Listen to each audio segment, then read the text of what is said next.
Hello. So, this is my current project.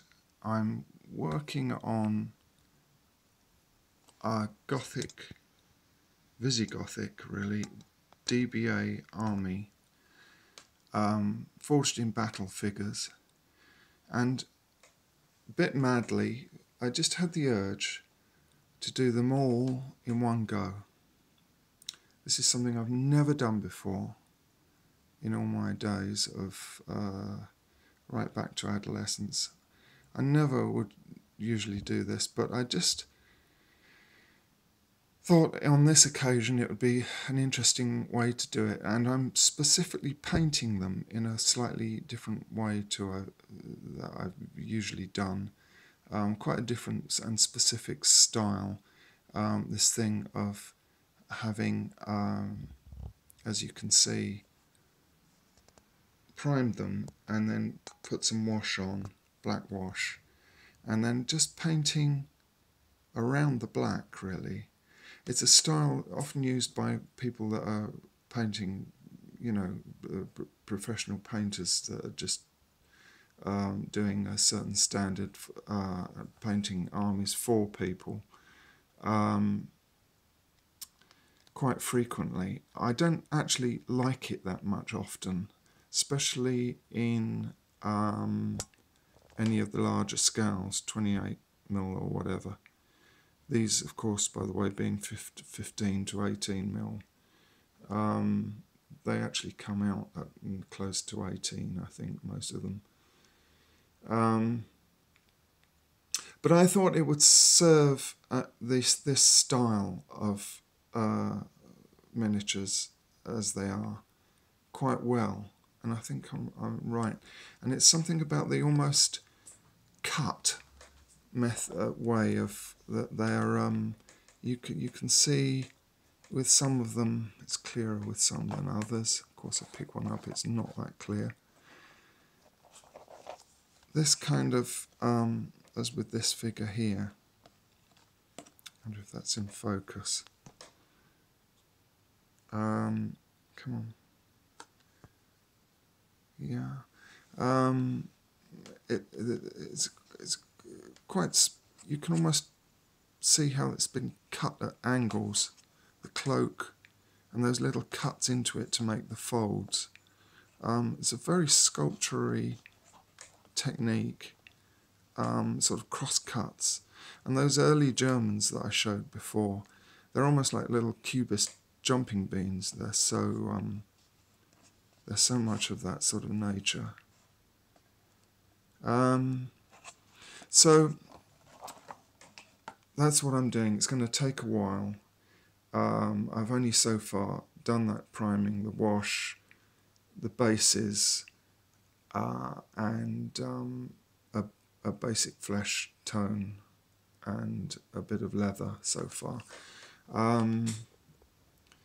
But I wanted to look at them partly because, in a way, what I'm pointing out is even more true of those early Germans, which I don't want to show again, but you can see in these figures how expressive they are. I hope you can see. Sometimes they seem to have a wind blown through them, and almost literally when you get cloaks like this. And I'm looking at this rear view really as much as anything. But look at this, how this guy's standing with his feet really apart like this. And the shapes of cloaks define them so well. This one with this cloak wrapped around at the back, making a kind of a bullet shape. And they've all got these great angles in them. If you can just sort of bear that, this style in mind, and bear in mind that they are Germanic, basically. They are Goths, and what we had earlier was the early Germans. I'd just like to show you this book.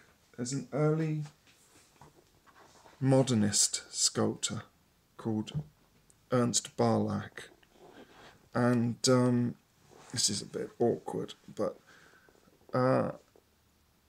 it seems to me this is a major sculptor, wonderful figurative sculptor. But it seems to me that knowingly or maybe unknowingly, the sculptor of these little forged in battle figures has sort of